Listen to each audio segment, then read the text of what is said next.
Hi, welcome to the Indian Firebrand TV. Because this is something to do with South to Bollywood కాబట్టి వంగ సందీప్ రెడ్డి వంగ అనే అతను చాలా డేరింగ్గా తీసిన 3 సినిమాలు కూడా పెద్ద హిట్ అవ్వడం వలన is made a very big bus.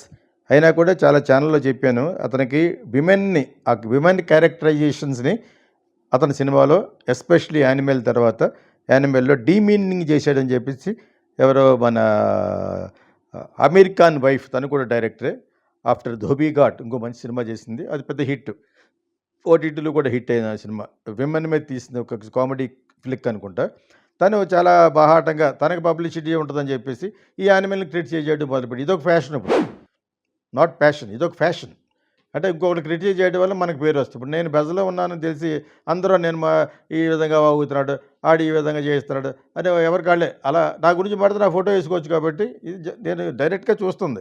అదేవిధంగా సందీప్ రెడ్డి గురించి మాట్లాడితే అతను ఆ అమ్మాయి సినిమాకి మైలేజ్ వస్తుందని అమెరికాని పెళ్ళడం, ఏదో అమ్మాయి రావేదో అంటారు, ఆ అమ్మాయి చేసింది ఆ సినిమా. కాకపోయినా ఆ సినిమా బాగుందట, బాగా ఆడింది.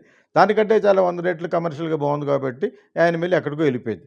కాకపోతే యానిమల్లో ఇన్ జనరల్గా యాజ్ అ డైరెక్టర్గా నాకు కొన్ని సన్నివేశాలు అయ్యి చాలా ఆర్టిఫిషియల్గా ఉంది, చాలా కన్స్ట్రెయిన్డ్గా ఉందని చెప్పేసి చెప్పాను వేరే ఛానల్లో ఒక 6 months బ్యాక్. రిలీజ్ అయిన వెంటనే అది కొంచెం రక్తపు కంపు వస్తుందని రకరకాలు చెప్పాను. ఓకే, నేను ఇటువంటి వైలెన్స్ సినిమా చేశాను, కిచ్చురోడ్ అయ్యి. బట్ అది మీనింగ్ఫుల్గా లేకుండా ఉన్న కొన్ని సీన్స్ ఉన్నాయి. ఆ యూసేజ్ ఆఫ్ దట్ గన్స్ అవన్నీ very artificial, very synthetic. So వీటితో పాటు ఒక విమెన్ని డీమీన్ చేసినట్టుగా ఆ సిట్యువేషన్స్, ఆ సీన్స్ ఉన్నాయి యాక్చువల్గాను.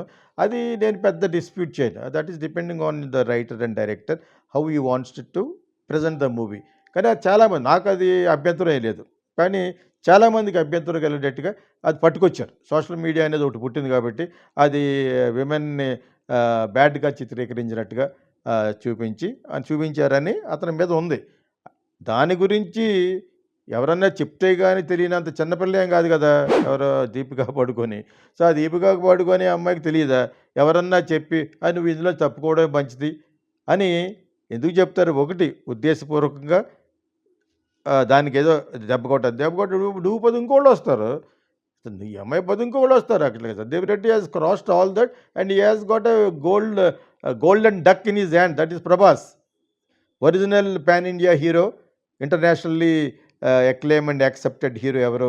మిస్టర్ ప్రభాస్. అంచేత అతను ఉండగా ఇవన్నీ ఇది రాదు. అందులో ఉన్న అమ్మాయి ఎవరో ఒక అమ్మాయిని మళ్ళీ పెట్టి క్రిమినల్లో ఉన్న అమ్మాయిని, ఆ అమ్మాయికి లక్కీగా ఉండి ఉంటుంది. ఆ అమ్మాయి కూడా I don't think I will be in the next project అని ఆ డైరెక్టర్ అన్న క్లిప్పింగ్ కూడా వేస్తారు. ఇవన్నీ నాన్ సెన్స్, ఇవన్నీ ఉండదు. నా సినిమాల్లో నేను కొంచెం స్ట్రిక్ట్గా ఉండటం వలన ఆ టార్చర్కి భరించలేక శోభన్ లాంటిదే మళ్ళీ సినిమా చేయను అన్నది, మీ అద్దరం మళ్ళీ సినిమా చేసాం ఆఫ్టర్ కోకిల. రమ్యకృష్ణతో ఎందుకు చేయలేకపోయినా ఆఫ్టర్ సంకీర్తన అంటే సంకీర్తన ఫైనాన్షియల్గా ఇది అవ్వలేదు. ఆ తర్వాత కాలు ఎరగొట్టుకొచ్చింది, నాగార్జున కాలు ఎరగొట్టుకొచ్చాడు. వీళ్ళతోటి సినిమా అసలు నేను మధ్యలో ఆపేయాలి. ఎందుకు ఆపాలి? ప్రొడ్యూసర్ దెబ్బ అయిపోతాడు, ఆపలేదు. అందుకు తప్పితే ఆ రెండు మనసులో పెట్టుకుని రమ్యతో ఇంకా నెక్స్ట్ వెంటనే తీయకూడదని తీయలేదు. లేకపోతే తను చేసిన పొరపాటు ఏంటి? కాలు ఎరగొట్టుకొచ్చింది సినిమా కమిట్ అయిన తర్వాత. అదేవిధంగా నాగార్జున కాలు ఎరగొట్టుకుంటే నేను ఏం చేస్తాను? డ్యాన్స్ ఓరియంటెడ్ సినిమా చేస్తూ మోస్ట్ అన్ఫార్చునేట్ డైరెక్టర్ నేను. తెలియదు ఇప్పటివరకు 35 సంవత్సరాల తర్వాత చెప్పాను ఈ విషయాన్ని. ఏంటి అతనికి అవార్డు వచ్చింది, అందే అవార్డు వస్తే నేను ఇలాగంట ఏంటి అని చెప్పేసి అప్పుడు చెప్పడానికి వీలు లేదు, ఇప్పుడు చెప్పాను. సో అదేవిధంగా ఈ అమ్మాయి ఉంటే ఏంటో లేకపోతే ఇంకోటి పెట్టుకుంటాడు. అతనికి ఆల్రెడీ డైరెక్టర్గా ఈ హాజ్ రీచ్డ్ వన్ స్టేజ్. కొత్తగానే డెబ్యూ తోటే హిట్ కొట్టాడు. దాని రీమేక్ మళ్ళీ కబీర్ సింగ్ బాగా ఆడింది. అక్కడ మళ్ళీ ఒక ఒరిజినల్ స్టఫ్ తీసాడు యానిమల్, అది పెద్ద హిట్. అవి నాకు ఒక 50% నచ్చలేదు బికాజ్ ఆఫ్ ద పిక్చరైజేషన్. చాలా ఫన్నీగా ఉంది, అది చాలా సబ్స్టాండర్డ్గా అనిపించింది నాకు. అందులో డీమీనింగ్ ద క్యారెక్టరైజేషన్ అంటే అది నాకేం పర్లేదు, I don't think, because I'm also very progressive kind of person. కాబట్టి అది చెప్పి ఆ అమ్మాయిని తప్పించారంటాం పొరపాటు.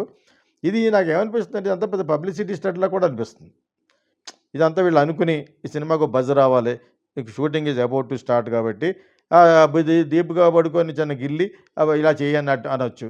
అంతా అయిపోయిన తర్వాత నాదే పొరపాటు అయిపోయింది, సారీ ఐఎమ్ డూయింగ్ ఇట్ కూడా అనవచ్చు. So any possibilities are there in the social media to be in the buzz, to be in the publicity. అని ఒకటి. రెండవది ఆ అమ్మాయి నిజంగా మీనింగ్‌ఫుల్‌గానే నేను చేయను, నేను 6 గంటలే చేస్తాను, నేను ఇలా ట్రబుల్ పోనీ వాట్ ఈస్ దేర్ కొత్త అమ్మాయి పెట్టుకోవడం వల్ల అసలు ఈ స్టేజ్‌కెళ్ళిన డైరెక్టర్ ఈ shouldn't care about a heroine who gave a birth to a baby. అసలు అది మంచి పాయింట్ కాదు ఇండియన్స్‌కి. ఏదో ఇప్పుడు ఏదో జూలియా రాబర్ట్స్ వాళ్ళ ఏంజెలినా జోలీ వాళ్ళు యాక్ట్ చేశారంటే అక్కడ కూడా ఇది ఉంటది ఫీలింగ్. బిడ్డను గాని కంటే పెంచుకోవడం కాదు. కంటే ఏ అమ్మాయికి పెద్ద ఇంకా గ్లామర్ ఏమి ఉండదు అనే ఫీలింగ్ ఉంటుంది కమర్షియల్‌గా ఆలోచిస్తే. సో, ఆ విధంగా ఇది గాని పబ్లిసిటీ స్టంట్ కాకపోతే దేర్ ఆర్ పాసిబిలిటీస్. ఎవడైనా ఫైనల్‌గా సినిమాకు ఒక పెద్ద సూపర్ బజ్ రావాలనే ప్రెస్‌కి డబ్బులిచ్చి కూడా ఒక 100 ఛానల్స్‌కి రూ. 1,00,00,000 ఇచ్చి కూడా చేయించొచ్చు. సో, అక్కడికి ఆ అమ్మాయికి పోయిందిలే, ఈ అమ్మాయికి పోయింది. లాస్ట్‌లో okay. I am doing it. మధ్యలో ప్రభాస్ వచ్చి కలిపాడు అని కూడా అనొచ్చు. ఇవన్నీ కాకుండా నిజంగానే జరుగుతుందనుకోండి ఇదంతాను. Who cares? Whose life is it ఎనీవేలాగా హూజ్ ద హీరోయిన్ ఎవరుంటే ఏంటి? ఇక్కడ hero oriented kind of a society. ఎంత male society, male chauvinistic society అయినా కూడా సినిమా ఫీల్డ్‌లో మటుకు హీరోదే మెయిను. ఈ మధ్యన హీరోయిన్ కూడా బాగుంటుందని చెప్పేసి నిరూపించిన వాళ్ళు ఎవరు సౌత్‌లో? నయనతార. ఆళ్ళు కొంచెం ఎక్కువ రెమ్యునరేషన్‌లో అడుగుతున్నారు. ఎందుకంటే ఆ అమ్మాయే కావాలని ఎవరైతే అడిగారో డిమాండ్ అండ్ సప్లై కాబట్టి వాళ్ళు అలాగ అడుగుతారు. ఆ విధంగా దీపికా పడుకొనే వెళ్ళిపోతే అంత, ఉంటే అంత. ఇది నేను ఎంత పబ్లిసిటీ ఏమో అనుకున్నాను యాక్చువల్‌గాను. నాకు కొంచెం ఎక్కువ అయిపోతుంది. వాళ్ళెవరో కొంచెం మ్యాటర్ ఎక్కువైంది అన్నట్టుగా మా ఫ్రెండ్, నా ఫ్రెండ్ మాకు ఇష్టం నాకు కోటి. అతను మొన్న ఏదో చిన్న వివాదం అయితే ఆ వివాదంలో మీరు మంచి డైరెక్టర్ కొంచెం మ్యాటర్ ఎక్కువైంది అన్నాడు కదా! ఆ విధంగా ఇక్కడ దీంట్లో కొంచెం మ్యాటర్ ఎక్కువైందేమో అని ఐఎమ్ థింకింగ్ యాక్చువల్‌గా. మ్యాటర్ ఎక్కువ అవ్వడం ఏంటంటే అవతల పక్క మ్యాటర్ తక్కువ ఉంటే మనం మాట్లాడేది మ్యాటర్ ఎక్కువగా ఉంటుంది. మ్యాటర్ ఎక్కువైనట్టు కనిపిస్తుంది. Suppose if you are on the limelight the social media generally it happens. ఎక్కడైతే ఇంటర్నేషనల్ ఏంటి ట్రంప్ ఎలక్షన్‌లో కూడా 2, 3 యూట్యూబర్స్‌ని చూశాను. How they became very popular because they speaks the fact. ఆ ఫ్యాక్టులు చెప్పే నమ్మించే ట్రంప్‌ని గెలిపించారు. So that is what I do. I speak my mind and heart. అంతేగాని ఇంకొకరు హర్ట్ చేయడం వల్ల ఎవడో ₹1,00,00,000 ఇస్తాడు. I don't think. I wanted to speak my mind which will help many people in the society. అదేవిధంగా ఇది పబ్లిసిటీ కోసం చేస్తున్నారో, ఇది సందీప్ రెడ్డి అండ్ దీపిక హెల్ప్ చెబితే ఆర్ నిజంగా చేస్తున్నారనేది I have my own doubts actually. Otherwise నిజంగా చేస్తే who cares? Will go for another heroine. ఆ క్రిమినల్‌లో హీరోయిన్‌నే ఎవరో యానిమల్‌లో హీరోయిన్‌నే ఇంకొక అమ్మాయిని పెడుతున్నట్టున్నారు. హీరోయిన్ కాదు అమ్మాయి, ఒక చిన్న క్యారెక్టర్ వేసింది. సో, ఆ అమ్మాయిని పెట్టొచ్చు, ఇంకొక అమ్మాయిని పెట్టొచ్చు. There are so many beautiful beauties where he can introduce if the character is such a beautiful character. ఇంకొక మంచి హీరోయిన్ ఇచ్చిన ఘనత కూడా సందీప్ రెడ్డికి దక్కుద్ది.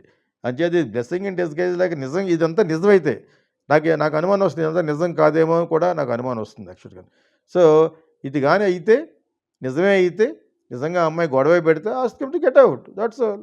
షీ డిడ్ంట్ వాంట్ ఈవెన్ నువ్వు అన్ని ఆంక్షలు పెట్టి 6 గంటలకు ఒప్పుకొని ఇంకో ₹1,00,00,000 ఎక్కువ ఇచ్చి అన్నీ చేసినా కూడా even then I don't want to act కూడా అనొచ్చు. If it is reality. So, I have my own doubts on this. Anything happening in today society, social media అది నమ్మశక్యంగా లేదు. దట్ ఈస్ వాట్ మై జడ్జ్‌మెంట్. All film lovers, here comes Geeta Krishna International Film School. Ever seen Kokila, Sankirthana and Kijirallu? Meet Geeta Krishna, the genius behind these iconic films. At Geeta Krishna International Film School, we are passionate about nurturing aspiring filmmakers. Whether you're into acting, writing, directing, producing, ad filmmaking, anchoring, dubbing or voice over, Geeta Krishna is committed to helping you excel. Need guidance? Want to perfect your craft? He's here to support your creative growth. Join our institute and let's shape the future of cinema together.